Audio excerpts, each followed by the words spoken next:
시간도 하나님의 놀라시는 은혜와 축복이 여러분들이 함께 하시기를 주의 이름으로 축원드립니다. 우리 옆 사람 인사합니다. 사랑하고 축복합니다. 사랑하고 축복합니다. 주의 이름으로 사랑하고 축복합니다.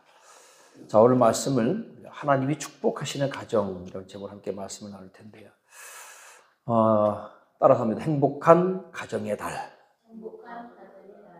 우리 5월을 우리가 가정의 달, 그래서 첫째 주는 어린이 주일, 어버이 주일, 또 뭐 스승의 날도 있고 성년의 날도 있고 부부의 날도 있고, 하여튼 5월 달에는 이 가정의 달이라고 해서 많은 행사들이 있고요. 또 우리 가정 내에도 많은 행사들이 있는데, 특히 이제 생일날이라든지 또 제삿날이라든지 이런 날이 꽉 찬 날이 바로 5월 달이 되겠습니다. 그래서 이왕이면 그냥 가정의 달인데, 그냥 가정의 달이 아니라 행복한 가정의 달이다. 그래서 제가 주보에도 행복한 어린이 주일이라고 하지 않고 그냥 행복한 가정의 달로 이렇게 한꺼번에 제목을 한번 주보에도 이렇게 올려봤습니다. 자, 오늘 말씀은 사도 바울이 에베소에 있는 교회에 보낸 편지인데요. 에베소서는 사도 바울이 로마에서 2년 동안 가택연금을 당합니다. 가택연금 당하는 중에 쓴 서신이 바로 4가지가 있는데, 우리가 흔히 이제 에필골몬, 그래서 에베소서, 빌립보서, 골로새서, 빌레몬서, 이렇게 해서 4가지를 우리가 옥중 서신이다, 그렇게 얘기합니다. 그 중에 특히 이 에베소서는 교회론에 관한 말씀인데요. 이 사도 바울도 역시 예수님께서 곧 오신다, 마라나타, 예수님께서 곧 강림하실 것이다, 예수님께서 곧 오십니다 했는데, 예수님의 재림이 계속 늦춰지고, 또 이러다가 내가 죽기 전에 예수님께서 재림하시기는 아무래도 어려울 것 같다. 그래서 예수님의 재림이 언제 이루어질지 모르니까 죽기 전에 내가 세운 교회들을 좀 든든하게 세워야 되겠다. 그래서 에베소에다 편지를 써서 보냅니다. 그래서 우리가 이걸 갖다가 우리는 편지지만 어느 한 사람에게 보낸 편지가 아니고 교회에 보낸 편지이기 때문에 이걸 우리가 회람문서다, 다 돌려가면서 보는 편지예요. 그리고 이것을 에베소 교회만 보는 것이 아니고 소아시아 7교회, 7교회 에서버드 사빌라, 이 7교회에 다 또 보내서 같이 읽게 합니다. 이 회람문서거든요. 자, 그러다 보니까 이 에베소의 사도 바울이 쓴 이 편지를 가지고 이 하나 가지고 7교회를 다 돌면 시간도 오래 걸리고 장소적인 여러 가지 어려움도 있기 때문에 이것을 또 베끼죠. 옮겨 적습니다. 옮겨 적어서 7개 나눠준. 그러니까 어떻게 되는지 원본이 없어지는 거죠. 원본을 좀 잘 보관했으면 좋은데 사본이 돼버리는, 많아지는 것이죠. 자, 그래서 저도 처음에는 왜 교회론을 이야기하다가 왜 갑자기 내 부모를 공경하라, 내 자녀를 노엽게 하지 말라, 왜 갑자기 이런 말이 나왔을까? 그 뒤에 가면요, 종과 상전에 관한 말씀도 나옵니다. 자, 이런 말들이 이런 말씀이 교회론과 무슨 상관이 있느냐? 제가 말씀을 묵상해 보니까요, 아주 지극히 상당히 아주 많이 관련이 있습니다. 교회 성장과 이 가정은요, 이게 떼놓고 생각할 수가 없어요. 쉽게 얘기하면 가정이 건강해야 교회도 건강해요. 건강한 교회는 그 안에 들어가면 가정들이 전부 건강합니다. 이게 교회 성장에 굉장히 영향을 미쳐요. 그래서 사도 바울이 교회론을 얘기하면서 이게 가정이 건강해야 교회도 건강하게 성장할 수 있구나 라는 것을 깨닫고 오늘 가정에 대한 말씀을 해주셨는데요. 자, 교회의 구성원들은 각각의 가정에 다 속해 있습니다. 어느 가정에든지 혼자 산다 하도 독거한다 할지라도, 혼자 솔로로 산다 할지라도 다 하나의 가정을 이루고 가고 있고요. 둘이면 둘, 셋이면 셋, 넷이면 넷, 다 가정을 이루고 있다라고 하는 것이죠. 그러니까 교회가 건강하게 부흥하고 은혜스러운 교회가 되려면 가정들이 건강해야 된다. 할렐루야. 그러니까 여러분 생각해 보세요. 가장 간단하게 부부싸움을 하고 와서 교회 가서 예배 드리면 하나님의 말씀이 들어오겠어요?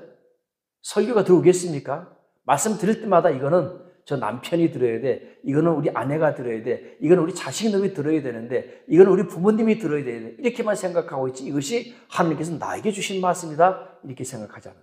뭐 때문에? 싸웠어. 다투었어요. 말씀이 안 들어요. 그러나 화평케하고 평안이 넘치고 화목이 넘치는 가정이에요. 하나님 앞에 예배 드리왔습니다. 말씀을 줍니다. 아, 이거는 하나님께서 나에게 주시는 말씀이야. 남편을 더 사랑하라고 주시는 말씀이야. 아내를 더 사랑하라고 주는 말씀이야. 자식들을 더 사랑하라고 주시는 말씀이야. 우리 부모를 잘 섬기라고 주시는 말씀이야. 이웃을 섬기라고 주시는 말씀이야. 온 세상에 주의 복음을 전하라고 나에게 주시는 말씀이야. 내 말씀이 되는 거예요. 뭐가 되면? 가정이 화목하고 평안이 이루어지면. 그래서 가정이 얼마나 중요한가라고 하는 것을 우리는 알 수가 있습니다. 가정이 깨어지면 교회는 자연스럽게 깨어지게 됩니다. 그래서 하나님은 가정을 만드셨고 사탄은 가정을 깨뜨리려고 하는 거예요. 가정이 불화하고 다툼이 일어나면 교회는 저절로 침체되게 됩니다. 그러니까 한국 교회의 침체의 원인 중에 하나가 바로 뭐냐? 가정이 만들어지지 않고 힘들게 만들어진 가정이 올바로 세워지지 않고 그렇게 힘들게 세워진 많은 가정들이 상처를 입고 흩어져 가기 때문에 교회도 더 어렵다는 얘기입니다. 가정의 평안이 곧 교회의 평안인 것을 여러분 깨닫기를 주의 이름으로 축원드립니다. 가정의 행복이 곧 교회의 행복이고 가정 천국이 곧 교회 천국이 된다는 사실을 깨닫기를 주의 이름으로 축원드립니다. 사도 바울은 그러니까 건강한 교회를 세우기 위해서는 가정이 건강해야 되겠구나 라고 하는 것을 깨닫고 이와 같이 말씀하신 줄로 믿으시기 바랍니다. 자, 그래서 그러면 우리가 하나님이 축복하시는 가정이 되기 위해서 첫 번째 따라서 합니다. 자녀들아 부모에게 순종하라. 여기 자녀 아니신 분 있나요? 네. 부모는 되지만 아직 부모가 안 된 사람은 있어. 그렇죠? 우리는 다 자녀입니다. 왜? 부모가 있어서 이 땅에 태어났기 때문에 우리는 다 자녀예요. 부모님이 돌아가셨어도 자녀는 자녀죠. 자녀들아 부모에게 순종하라. 1절 말씀 보니까 자녀들아 주 안에서 너희 부모에게 순종하라. 이것이 옳으니라. 여러분 이 자녀들이라고 하는 말이 이 테크나라고 하는 단어로 쓰였는데요. 이 테크논이라고 하는 단어가 이 자식이라는 단어가 이 티모리아라고 하는 이 고통이라고 하는 이 형벌이라고 하는 단어에서 이 단어가 왔습니다. 자녀라고 하는 단어가 이 자식이라고 하는 단어가 형벌이라고 하는 데서 왔다는 거죠. 왜 그럴까요? 아담과 하와가 에덴 동산에서 선악과를 따먹고 하와에게 하나님께서 해산의 고통을 주셨어요. 그래서 고통 속에서 아이를 낳는 거예요. 이것이 형벌이라는 거예요. 자녀를 낳는 것이. 여러분 보세요. 자녀를 이 땅에 낳으면 그 자녀는 평생 동안 내 자녀가 되는 거예요.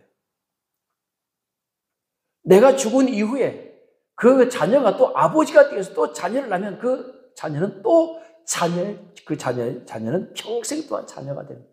아픈 손가락이 되는 거예요.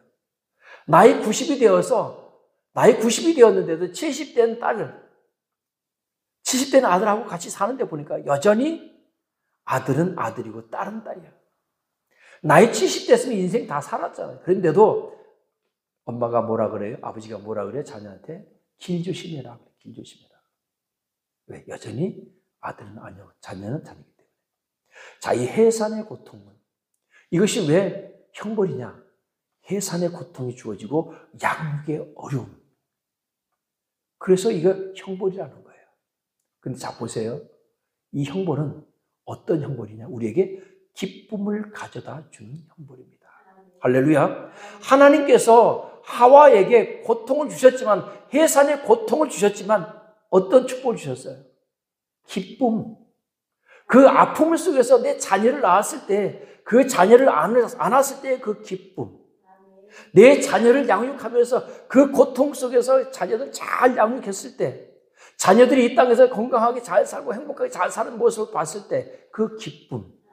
우리 하나님은 아픔만 주시는 분이 아니야. 아픔을 통해서도 뭘 주셔요? 행복을 주시는 거예요. 평안을 주시고 만족을 주시는 거예요. 그게 하나님이에요. 단순히 매만 들지 않았다는 거죠. 마귀는 그렇지 않죠. 그래서 마귀는 무조건 깨뜨리고 보는 거예요. 끝장내고 보는 게 마귀입니다. 자, 이 순종하라라는 말, 여러분 순종하라. 순종하라, 복종하라고 단순히 우리가 생각하고 순종은 그냥 내가 좋아서 따라가는 게 순종이고 복종은 싫어도 따라가는 게 복종이다. 우리가 그렇게 알고 있잖아요. 이 순종이라고 하는 말도 역시 마찬가지. 순종도 히파고오라고 하는 단어인데 이것은 뭐뭐 아래에서 듣다 그런 뜻입니다. 즉 아버지가 말씀하시면 아래에서 듣는 거예요. 위에서 듣는 것이 아니고. 자, 여러분들이 저에게 말하면 저는 위에서 들을 수밖에 없어요. 이거는 순종이 아니라는 거예요. 아래에서 듣는 것은 순종이다. 그래서 순종은 말 그대로 즐거움으로 순순히 자원하여 따르는 것을 말합니다. 복종은 듣기 싫고 하기 싫어도 굴복하여 따르는 것을 복종이다. 그래서 우리가 군대는 순종이 아니라 뭐예요? 복종이에요. 복종. 하기 싫어도 따라가는 거예요. 나 죽기 싫어도 어쩔 수 없이 복종해야 되는 거예요. 그게 군대예요. 야고보서 4장 7절 말씀 보면 너희는 하나님께 개역 성경은 순복할지어다인데 이번에 새로 개정된 성경은 복종할지어다만으로 되어 있어요. 물론 우리가 하나님의 말씀에는 듣기 싫어도 억지로 따라가야 되는 것도 있지만 이왕이면 여러분 순종이 더 낫지 않을까요? 순종하고 그러나 복종하지 못할 것들은 복종하는 것이 그게 저는 순서인 것 같아요. 근데 개역 개정판에서 그냥 복종으로만 해놨어요. 베드로전서 3장 1절에도 3장 1절에 아내들아 이와 같이 자기 남편에게 순복하라. 개역판은 순복하라인데 또 이걸 바꾸고 나서 무조건 순종하래. 그래서 아내들아 이와 같이 자기 남편에게 순종하라. 그리고 베드로가 근데 개역 개정판은 순종하라로 바꿨어요. 저도 마찬가지 순종하면 좋죠. 무조건 순종하면 좋은데 어디 우리가 인생사가 그렇습니까? 무조건 순종이 안 되잖아요. 때로는 복종해야 될 때도 있잖아요. 그렇죠? 그러니까 순복이 나은 거예요. 자, 순종이 무엇이냐? 이유 여하를 막론하고 무조건 기쁜 마음으로 따라가는 것. 억지로 따라가는 것은 복종이다. 우리가 요새 트리플 교회 성장 세미나에서 우리가 복종에 대해서 다시 배웠죠. 따라서 합니다. 아내의 말에 내 말을 얹지 않는다. 남편의 말에 내 말을 얹지 않는다. 부모님의 말에 내 말을 얹지 않는다. 자녀의 말에 내 말을 얹지 않는다. 우리가 교회 성장 세미나에서는 아내의 말에 내 말을 얹지 않는다. 남편의 말에 내 말을 얹지 않는다까지만 말씀했지만 우리가 원래 이제 리더의 말에 내 말을 얹지 않는다. 이것에서 이제 파생된 말이잖아요. 그러니까 마찬가지예요. 모든 인간관계에서 그래요. 인간관계에서 반드시 아내나 남편이나 부모님이나 자녀뿐만 아니라 친구에서도 마찬가지. 친구와의 대화에서도 마찬가지입니다. 그리고 스승과 제자의 대화에서도 마찬가지. 모든 인간과의 대화에서 내 말을 얹지 않는 거예요. 여기서 얹는다라고 하는 것은 무슨 의미냐면요. 반론을 제기하는 거예요. 거기에 대한 반론을 제기하고 거부하는 의사를 표시하고 이런 것이 바로 내 말을 얹는 거예요.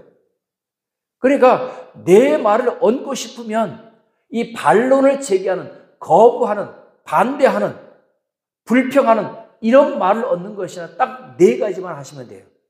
4가지 경우에만 여러분들이 아내의 말에 내 말을 얹어도 돼요. 남편의 말에 내 말을 얹어도 되고 부모님의 말에 내 말을 얹어도 되고 그리고 자녀의 말에 내 말을 얹어도 됩니다. 스승의 말에 내 말을 얹어도 돼요. 상관의 말에 내 말을 얹어도 됩니다. 4가지입니다. 딱 종류 4가지. 따라서 합니다. 동의합니다. 동의가 잘 안 되는 것 같아요. 다시 합니다. 동의합니다. 찬성합니다. 그리고 칭찬과 축복인 거예요. 우리가 그 하신 말씀에 칭찬과 예수님께서는 뭐라고 말씀하세요? 내 말이 옳도다. 이건 칭찬이 아니죠. 동의하는 거죠. 동의. 그래, 내 말이 옳도다. 예수님 누가 뭐라 하면 그래, 내 말이 옳도다. 내 말이 옳도다 하고 그 다음에 말을 예수님께서 말씀하시잖아요. 예수님은 스승님인데도 불구하고 내 말이 옳도다 이렇게. 오늘 우리도 역시 마찬가지입니다. 누군가가 말하면 그래, 내 말이 옳도다. 따라서 합니다. 내 말이 옳도다. 아멘. 동의와 찬성과 칭찬과 축복의 말을 할 경우에만 상대방의 말에 내 말을 얹으면 여기서는 시너지 효과가 오히려 나는 거예요. 그렇지 않고 그 상대방의 말에 내 말을 얻는데 반대한다든지 비난한다든지 조롱한다든지 이러한 말들을 할 때 이것은 어떻게 돼요? 결국은 싸움이 될 수밖에 없고 분쟁이 될 수밖에 없습니다. 그 대화에서는 생산적인 무언가가 나오질 않아요. 꼭 기억하시기 바랍니다. 누군가의 내 말을 얹을 때 동의한다든지 아니면 찬성한다든지 아니면 칭찬한다든지 축복한다든지 그 외의 말에는 내 말을 얹지 않는 것이 그 화평을 깨트리지 않고 오히려 화평케 하는 줄로 믿으시기를 주의 이름으로 축원드립니다. 자, 두 번째, 부모를 공경하라 그랬어요. 자, 2절 보면 내 아버지와 어머니를 공경하라. 이것은 약속 있는 첫 계명이니 그래서 이로써 내가 잘되고 땅에서 장수하리라. 여기 여러분 땅에서 잘되고 장수하는 복이 성경은 뭐라고 얘기한다고요? 부모를 공경하는 것. 부모를 공경하면 땅에서 잘되고 장수한다는 얘기입니다. 자, 그럼 여러분 공경한다는 게 어떤 의미일까요? 그래서 공경한다라고 하는 이 성경을 헬라어는 이 티마라고 하는 단어인데요. 우리 성경에 티마라고 하는 단어를 썼는데 이 티마오라고 하는 단어인데 이 단어는 공경하다인데 그 공경하다가 쓰여진 성경책을 다 이 사전을 찾아서 보니까요. 세 종류로 이 단어가 쓰여서 첫째, 존경한다. 따라서 합니다. 존경합니다. 공경한다는 의미는 존경한다는 뜻입니다. 두 번째는 귀하게 여기는 거예요. 누구를? 부모를 귀하게 여기는 거예요. 세 번째는 후하게 대접하라. 공경의 의미가 이 세 가지예요. 그러니까 의미가 맞죠? 부모를 존경하고 귀하게 여기고 후하게 대접하고 이게 공경이라는 거예요. 그러니까 내 아버지와 어머니를 공경하라 할 때 내 아버지와 어머니를 존경하라. 내 아버지와 어머니를 귀하게 여기라. 내 아버지와 어머니를 후하게 대접하라. 이것이 공경한다는 겁니다. 이렇게 하면 성경에서 출애굽기 20장 12절 보니까 내 부모를 공경하라. 그리하면 약속 있는 첫 계명이라는 말이 바로 이 말입니다. 10계명 가운데 제5계명이 내 부모를 공경하라입니다. 첫 번째, 두 번째, 세 번째, 네 번째 안식일을 기념하라. 거기까지도 그리하면이라는 말이 없어요. 하나님을 잘 섬긴다고 해서 우상을 만들어 섬기지 않는다고 해서 안식을 잘 지킨다고 해서 축복하겠다는 말씀이 없습니다. 제5계명에 그리하면 그랬어요. 그 다음에 말씀에 그 다음에 계명에도 없어요. 살인하지 말라, 간음하지 말라, 내 이웃을 탐내지 말라. 그리하면이라는 단어가 없어요. 오직 10계명 중에서 그리하면이라고 하는 단어, 그 계명을 지킴으로 인해서 하나님께서 우리에게 보상해 주시겠다는 계명은 바로 이 제5계명인 거예요. 내 부모를 공경하라. 그리하면 내 하나님 여호와가 내게 준 땅에서 내 생명이 길리라. 할렐루야. 여기 보면 내 생명이 길겠다라고 하는 말도 있지만 그 앞에 내게 준 땅이라고 했어요. 땅을 주신다는 거예요. 하나님께서. 여러분 구약에서 축복은 뭐예요? 땅이에요. 땅. 잘 되는 건 결국 땅을 얻는 거잖아요. 그러니까 이스라엘 백성들이 가나안 땅에 왜 들어갑니까? 가나안 땅을 얻는 게 그 땅을 얻는 게 축복인 거예요. 오늘 사랑하는 여러분, 우리가 아버지와 어머니를 공경하면 하나님께서 우리에게 이 땅에서 잘되고 장수한 축복을 주시는 줄로 믿으시길 주의 이름으로 축원드립니다. 할렐루야. 이제 어버이날 이제 다음 주가 이제 어버이줄인데 우리는 뭐 이미 양가 부모님들이 다 돌아가셨잖아요. 다 돌아가셔서 이제는 뭐 효도할 수 있는 방법이 없어요. 그렇다고 해서 우리 부모에 대한 이제 난 책임을 다 덜었다. 그건 아니죠. 우리에게는 또 다른 보이지 않는 부모들이 많이 있습니다.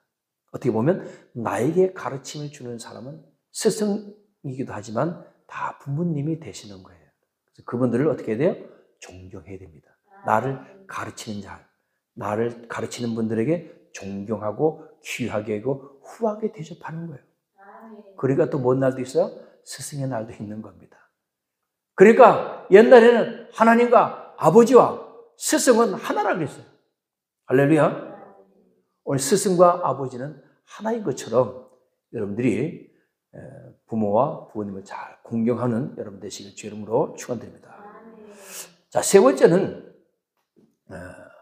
4절 말씀입니다. 함께 같이 읽어볼까요? 시작. 또 아비들아 너희 자녀를 노엽게 하지 말고 오직 주의 교양과 훈계로 양육하라. 자, 여러분, 사도 바울의 이 4절의 말씀을 우리가 흔히 이제 어떤 혁명적인 서포다 그렇게 얘기합니다. 교육에 있어서 혁명적인 서포다. 자녀들을 노엽게 하지 말라. 지금까지는요, 자녀들을 노엽게 하지 말라 그런 말씀이 없었어요. 구약 성경 말씀 가운데도 보면 자녀가 부모에 대한 어떤 의무만 많이 강조했습니다. 그런데 초대교회에 들어와서 사도 바울이랑 사도들이 자녀들에 대한 말씀을 선포하기 시작했습니다. 그래서 자녀에 대한 부모의 의무 몇 가지 한번 살펴볼 텐데, 첫째는 잘못된 것을 교정시키는 것은 부모의 책임입니다. 할렐루야. 가장 먼저 자녀 교육에 있어서 선생은 누구냐? 부모님인 거예요. 신명기 21장에 보면 구약시대 때는 굉장히 참 무서웠던 것 같아요. 완악하고 피역한 아들이 있어. 부모 말도 순종하지 않고 부모가 징계하여도 순종하지 않고, 그래서 할 수 없이 성읍의 장로들에게 데리고 와서 고발을 합니다. 누가? 여러분, 아버지가 아들을 고발한다. 야, 이건 뭐 보통 아들이 아닌 거죠. 폐역한 아들 중에 폐역한 아들이죠. 요즘에도 가끔 그런 분들이 있습니다. 도저히 내가 감당이 안 되기 때문에 자녀들을 고발하는 그런 부모님들이 있습니다. 우리가 그 부모님들을 욕할 것이 아니고 그 자녀들을 욕할 것이 아니고 서로가 너무 힘들기 때문에 감당이 안 되기 때문에 그런 거예요. 그러면 그 구약시대 때는 성읍의 장로들에게 아들을 데리고 와서 고발하면 어떻게 되느냐? 성읍의 모든 사람이 돌로 쳐 죽일지니 그랬어요. 무서워요. 이같이 하여 너희 중에서 악을 제하라. 성경에 보면 때로는 율법은 굉장히 무섭습니다. 자, 그러면 과연 이대로 했을까요? 과연 이대로 자신의 아들을 도저히 감당이 안 돼서 돌로 쳐 죽였을까? 여러분, 어떻게 보면 많은 사람들한테 공개 처형한 거죠. 많은 사람들 앞에 데리고 나가서 성읍의 모든 사람이 돌로 쳐 죽이는, 이게 굉장히 무서운 거죠. 지금 기독교의 어떤 역사 속에 이런 일은 거의 없을 것 같습니다. 근데 지금 무슬림 계통에서 지금도 그렇게 하고 있잖아요. 무슬림도 역시 모세 오경을 가져다가 코란을 만들었기 때문에 그 속에 이 법이 있어. 그래서 실제로 지금 무슬림들 지금도 사람들을 광장에 모아놓고 돌로 쳐 죽이는 그런 법이 지금도 있잖아요. 자, 성경에 보면 어떻게 이런 말씀이 있지라고 우리가 생각할 수 있는데, 여러분, 이것을 우리 잘 깨달아야 됩니다. 첫째, 자녀들에게 부모의 말을 듣지 않으면 이런 벌을 받을 수 있으니까 너희가 뭐하라? 순복하라. 부모의 말씀에 순복하라.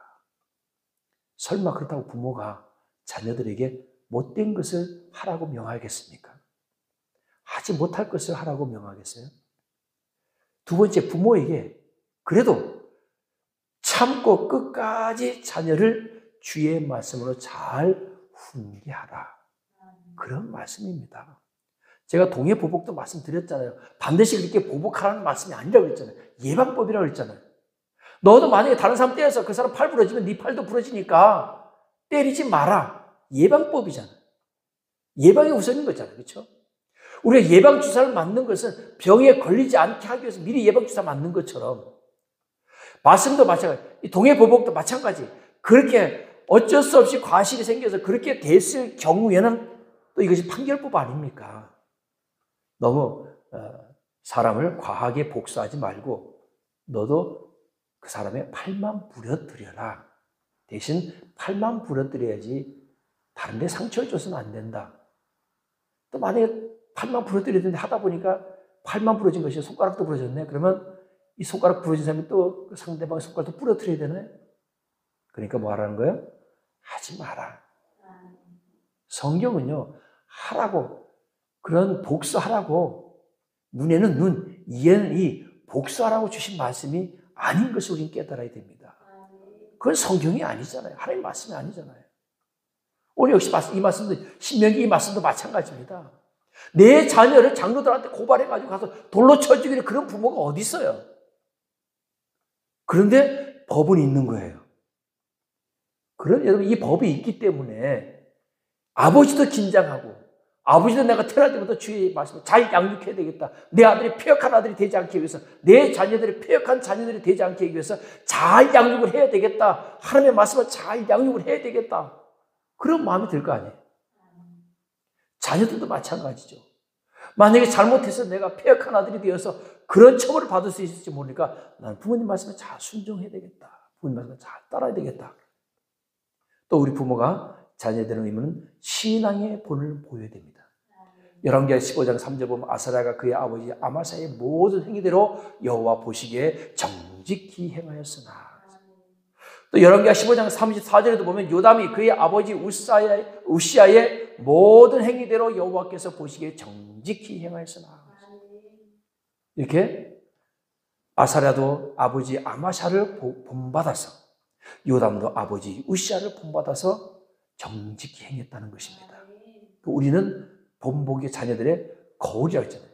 본보기가 되어야 될 줄로 믿으실 주 이름으로 축원드립니다. 또 자녀들의 필요를 공급해 주는 거죠. 고린도후서 12장 14절 보면 어린아이가 부모를 위하여 재물을 저축하는 것이 아니요 부모가 어린이를 위하여 하느니라. 책임져 줘야 된다는 것입니다. 또 뿐만 아니라 권면하고 위로하고 사랑하고 보호하는 것, 이것도 우리 부모로서 책임져야 될, 우리가 부모로서 해야 될 의무인 줄로 믿으시기 바랍니다. 가장 중요한 거는요, 좀 전에도 말씀드렸지만 신명기 6장 4절 5절 말씀과 같이 이스라엘아 들으라, 우리 하나님 여호와는 오직 유일하신 여호와시니 너는 마음을 다하고 뜻을 다하고 힘을 다하여 내 하나님 여호와를 사랑하라. 그러니까 이스라엘 백성들은요, 자녀들이 태어나면 내 아들이 폐역한 자식이 되어서 광장에서 사람들한테 돌 맞아 죽게 하지 않으려고 이 말씀을 언제부터? 뱃속에 있을 때부터 가르치는 거예요. 뭐죠? 태교. 우린 태교하면 뭘로 태교해요? 좋은 음악 들려주고 뱃속에 있을 때부터 I'm a boy, you are a girl 해가면서 영어를 가르친다는 거예요. 그러니까 태어나면서부터 Oh my God 하고 태어나는 거예요. 애들이 맘 하고 태어나는 거예요. 어? 영어를 하면서 태어난다는 거죠. 근데 이스라엘 백성들 그걸 가르치는 것이 아니고 뭘 가르쳐요? 이스라엘아 들으라, 우리 하나님 여호와는, 그러니까 준수야 들으라, 우리 하나님 여호와는 오직 유일한 여호와시니 너는 마음을 다하고 힘을 다하고 뜻을 다해서 내 하나님 여호와를 사랑해라. 태어나면서부터 뱃속에 있을 때부터 이 말씀을 귀에 닳도록 듣는, 이걸 갖다 우리가 쉐마라 그래요. 이 말씀을 귀에 닳도록 듣고 태어나기 때문에 유대인들은 태어나면서부터 여호와 신앙을 가지고 죽을 때까지 여호와 신앙을 가지고 살아가는 겁니다. 할렐루야. 자, 그럼 이제 부모에 대한 자녀의 의무도 있습니다. 아까도 우리가 말씀드렸지만 부모를 존경하고 귀하게 하고 후하게 대접하는 것도 있지만 부모를 사랑하고 또 훈계를 들을 수 있는 귀가 있어야 돼요. 할렐루야. 훈계 안 할 수 없잖아요. 또 자녀들이 잘못을 안 할 수 없잖아요. 실수할 수 있잖아요. 실수할 수도 있고 과오를 범할 수도 있습니다. 어떻게 하는 것이 부모의 진정한 부모냐? 잘못된 것을 바로 잡아주는 게 진정한 부모인 거예요.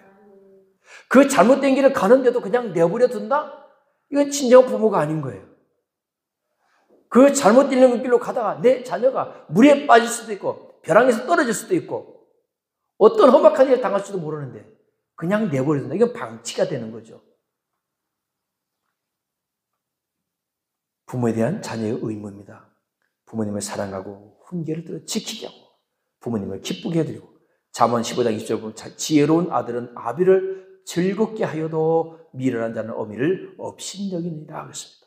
또 부모님 말씀에 순종하고 복종하고 부모님을 공격하고, 또 디모데전서 5장 4절 보니까 만일 어떤 과부에게 자녀나 손자들이 있거든 그들로 먼저 자기 집에서 효를 행하여 부모에게 보답하기를 배우게 하라. 자녀들에게 부모에게 효도하는 것을 배우게 하라. 즉 다시 말하면 이런 거죠. 아직 만약에 우리가 부모님이 살아 계신다면, 우리 지금 이제 장모님도 돌아가시고 어머니도 다 돌아가시고 장인어른, 아버지 다 돌아가셨는데 살아 계실 때 우리가 자녀들이 있는 데서 부모에게 효도하는 모습을 보이라는 거예요. 본을 보이라는 거예요. 여러분, 자녀들은 똑같이 합니다. 내가 내 시어머니를 박대하고 내 시아버지를 박대하고 내 장인 장모를 박대하면 그 자녀들이 똑같이 그렇게 합니다.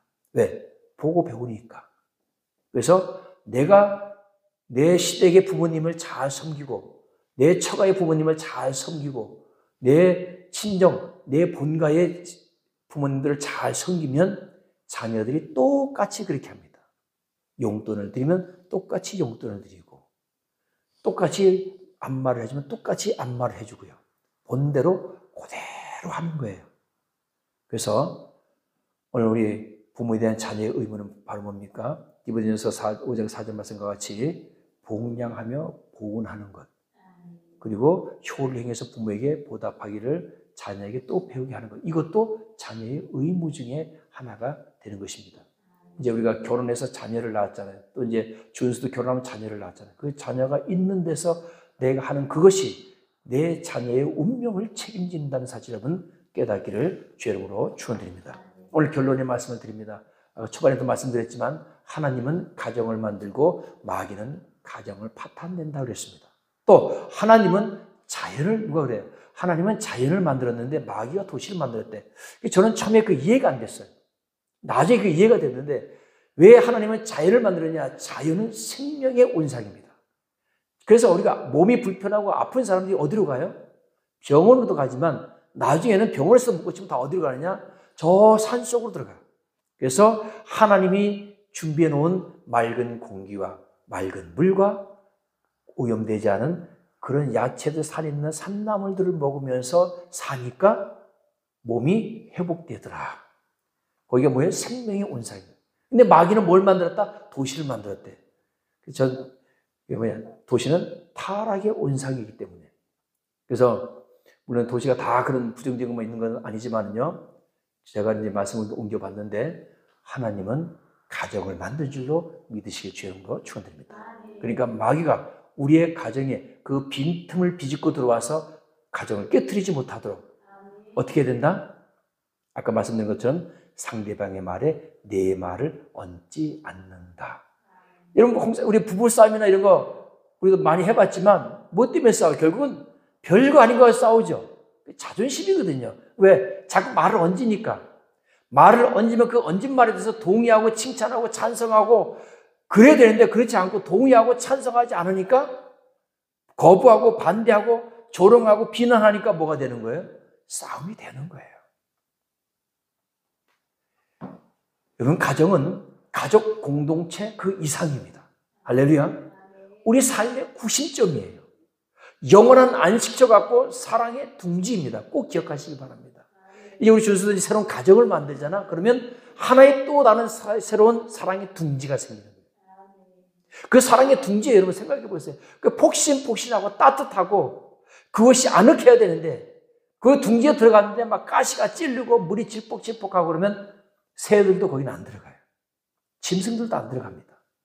하물며 사람이 사는 그 가정이 사랑의 둥지가 되어야 될 줄로 믿습니다. 누가 온 가족이 들어와서 앉아도 그것이 따뜻하고 포근하고 저 세상에 나갔다가도 그 사랑의 둥지가 생각나는 거예요. 그래서 여러분, 사람들이 왜 고향을 찾아가느냐? 바로 사랑이 내가 태어난 곳이잖아요. 아궁과 같은, 자궁과 같은 곳이기 때문에 그곳에 내 마음이 있거든요. 내 어릴 때 추억이 있거든. 따뜻한 가정이 있거든요. 그곳에 부모님의 따뜻함, 그 부모님과 함께 했던 그 추억들이 있거든. 그러니까 고향을 가는 거예요. 사랑하는 여러분, 여러분들의 가정이 다 사랑의 둥지가 되기를 주의 이름으로 축원드립니다. 하나님이 만들어 놓으신 가정에 천국을 만들어가는 여러분 되실 주의 이름으로 축원드립니다. 부모는 자녀를 사랑으로 양육하고 자녀는 부모를 사랑으로 섬기는 아름다운 가정이 있는 그곳이 바로 천국입니다. 반대로 또 마찬가지로 이 땅에 많은 교회들이 있습니다. 많은 교회들 역시 다 천국을 이루시길 주의 이름으로 축원드립니다. 여러분 하나하나가 다 가정의 천국을 이루어 가시고 그 가정 천국을 이룬 여러분들이 가는 그곳이 그 교회가 천국이 되는 것입니다. 교회가 천국이 되면 그것이 하나의 뭐가 되는 거예요? 둥지가 되는 거예요. 그러면 사람들은 그 둥지를 찾아오기를 원합니다. 왜 사람들이 교회에서 나갑니까? 그 둥지 속에 가시가 있기 때문에, 축축하고 더럽고 냄새나기 때문에 떠나는 거예요. 다시 우리 가정이 사랑의 둥지가 되면 교회도 다 사랑의 둥지가 되어서 떠났던 사람들이 그 사랑의 둥지를 기억하고 추억하면서 다시 돌아오게 될 줄로 믿으시길 주의 이름으로 축원드립니다. 마지막으로 여러분들이 다시 한번 권면합니다. 상대 말에 내 말을 얹지 않는다. 따라서 합니다. 동의, 칭찬, 다시 합니다. 동의, 찬성, 칭찬, 축복. 할렐루야. 요 네 가지만 잘 준비하고 있다가 요 네 가지만 살짝 얹으시기를 주의 이름으로 축원드립니다. 기도합니다.